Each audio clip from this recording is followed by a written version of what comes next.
Assalamualaikum warahmatullahi wabarakatuh dan salam sejahtera. Kembali lagi bersama saya Zahir Asna dalam YouTube channel Zahir Asna. Dalam video kita pada hari ini, saya ingin berkongsikan teori saya tentang watak Rumi Wakasa adalah watak Asaka. Jadi dalam video ni saya akan kongsikan beberapa pendapat dan sebab-sebab pada pendapat saya sendirilah. So kalau korang ada pendapat-pendapat yang lain dan kalau korang ada teori yang lain, jangan malu, jangan segan untuk drop teori dan pendapat korang dekat ruangan komen di bawah. Sebelum memulakan perbincangan kita pada hari ini, saya ingin mengingatkan bahawa saya sedang menuju kepada 10k subscribers dalam masa yang terdekat dan impian ini hanya akan jadi kenyataan dengan izin daripada Allah Subhanahu Wa Taala dan dengan bantuan daripada anda semua. Jadi pada mana-mana yang baru sampai tu, jangan lupa untuk tekan butang like, share dan subscribe. Dan kepada yang dah lama menyokong YouTube channel Zahir Asna, terima kasih saya ucapkan. Jadi, tanpa melengahkan masa lagi, mari kita memulakan perbincangan kita pada hari ini dalam YouTube channel Zahir Asna, YouTube channel nombor 1 di Malaysia yang membincangkan tentang anime series Detektif Conan.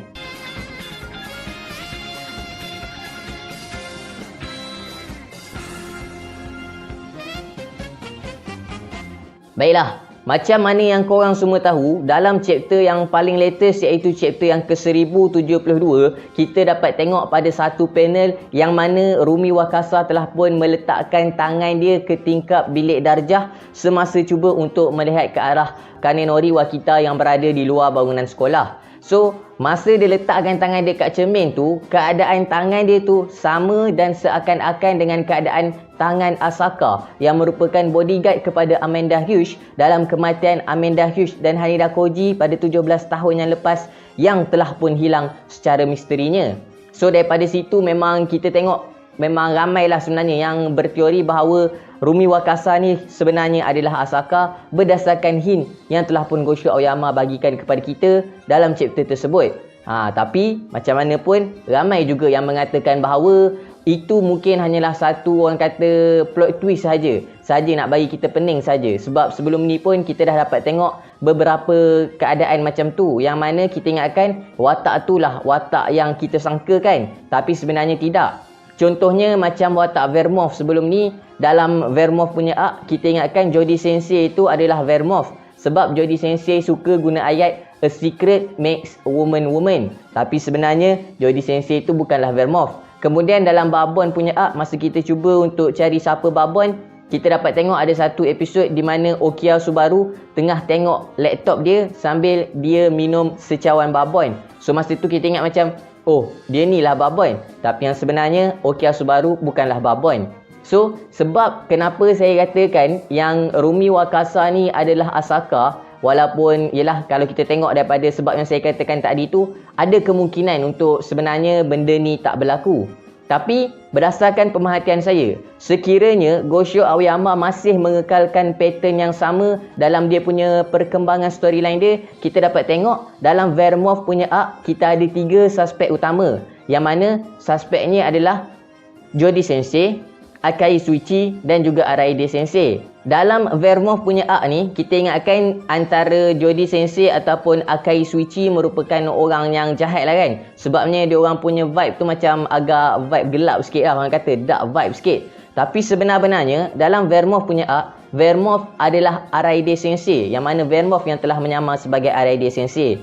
Alright, apa yang saya nak highlightkan dekat sini adalah dalam ketiga-tiga watak ni, kita dapat tengok yang bila Araide Sensei sebenarnya adalah Vermouth. Kemudian kita dapat tengok watak perempuan yang jadi suspek iaitu Jody Sensei merupakan ejen FBI yang mana dia sebenarnya merupakan mangsa kepada The Black Organization yang mak dan ayah dia telah pun mati dibunuh pada 20 tahun yang lepas. Dan kemudiannya Akai Suichi sebenarnya merupakan seorang ahli uniform lah orang kata kan, FBI. Sebenarnya merupakan seorang penguat kuasa. So daripada Vermouth punya arc ni, kita dapat tengok dia punya plot ataupun dia punya strategi dan pattern dia adalah seorang betul-betul jahat iaitu Araide Sensei, seorang adalah mangsa kepada The Black Organization dan seorang lagi adalah penguat kuasa iaitu Akai Suichi yang merupakan FBI. Kemudian dalam Babon punya arc pula, kita dapat tengok kita ada 3 suspek utama juga, iaitu Amuro Toru, kemudian Okia Subaru dan kemudian yang ketiganya Masumi Sera.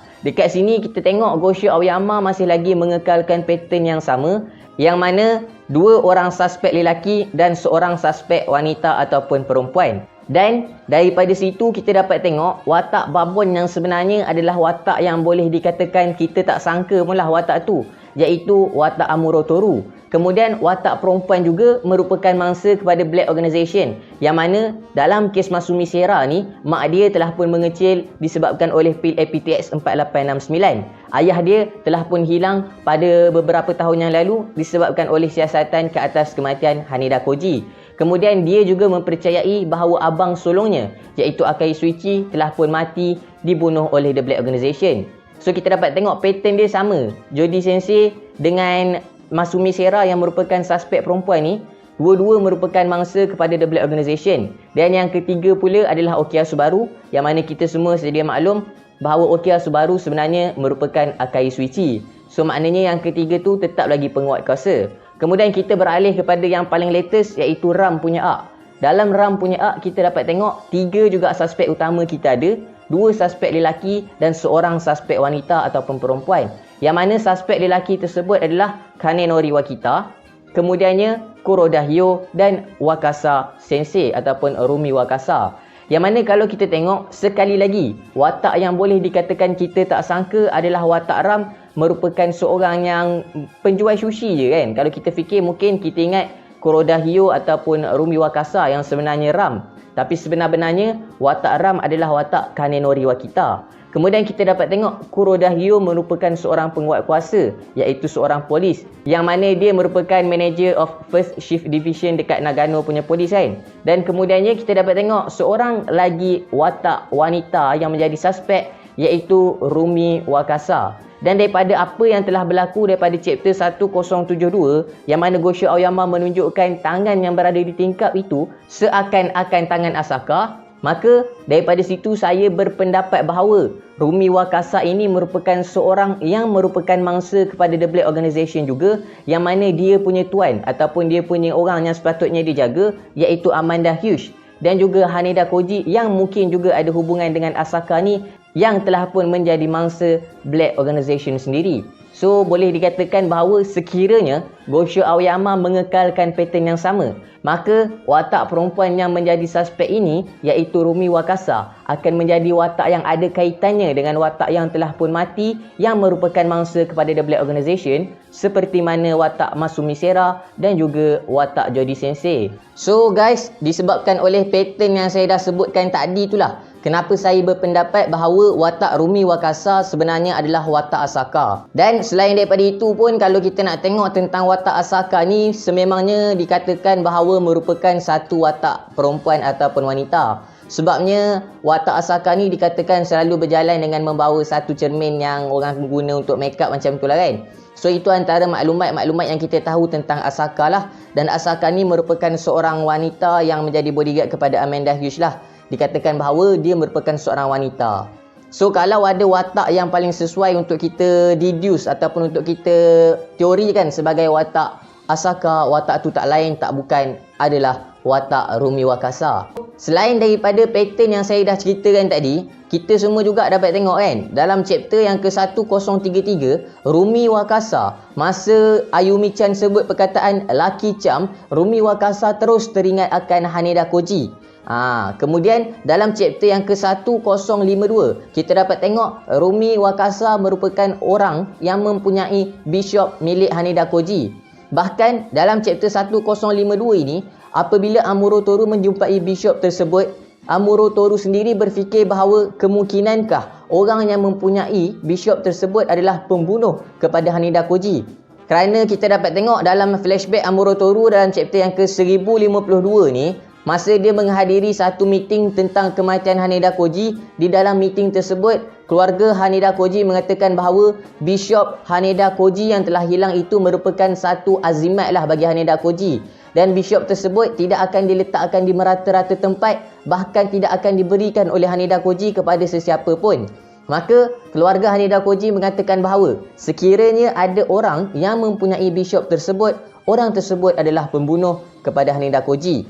Tapi kita tak pastilah kan, betul ke tak apa yang dikatakan oleh keluarga Haneda Koji tu betul ke tidak. Tapi yang pastinya, sekiranya ada orang yang mampu untuk mempunyai kepingan bishop tersebut, orang tersebut adalah Wata Asaka, yang mana Asaka juga ada di tempat kejadian semasa kematian Haneda Koji dan Amanda Hughes pada 17 tahun yang lepas.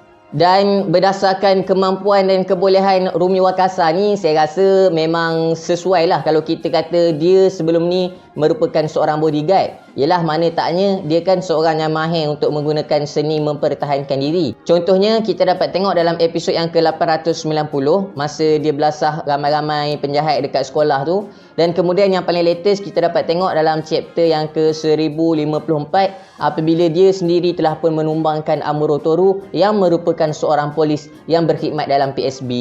So dengan kemampuan dan keupayaan yang dia ada ni, saya rasa memang sesuai lah kalau kita letakkan watak Rumi Wakasa ni sebagai watak Asaka yang merupakan seorang bodyguard. So itulah teori yang saya nak kongsikan dalam video saya pada hari ini. Kalau korang ada teori-teori yang lain dan kalau korang ada pendapat-pendapat lain yang lebih menarik, jangan malu, jangan segan. Korang boleh drop je dekat ruangan komen di bawah. Dan macam biasa, sekiranya saya ada melakukan sebarang kekurangan ataupun kesilapan dalam video ni, saya minta maaf. Dan sedikit renungan sebelum mengakhiri video saya pada hari ini, kita hampir pun memasuki 10 malam terakhir dalam bulan Ramadan. Dan dalam 10 malam terakhir ini, terdapatnya satu malam yang sangat-sangat istimewa. Yang mana dalam malam tersebutlah diguniakan ganjaran kebaikan yang lebih baik daripada 1000 bulan. Dan malam itulah yang dikenali sebagai malam Al-Qadar ataupun Lailatul Qadar. Jadi marilah kita sama-sama berdoa, semoga dengan keizinan daripada Allah Subhanahu Wa Taala kita dikurniakan kemampuan dan keizinan untuk beramal ibadah dengan sebaik-baik amal ibadah pada malam Lailatul Qadar, agar kita dikurniakan ganjaran kebaikan yang lebih baik daripada 1000 bulan. Akhir kalam dari saya, tiada Tuhan selain Allah. Assalamualaikum warahmatullahi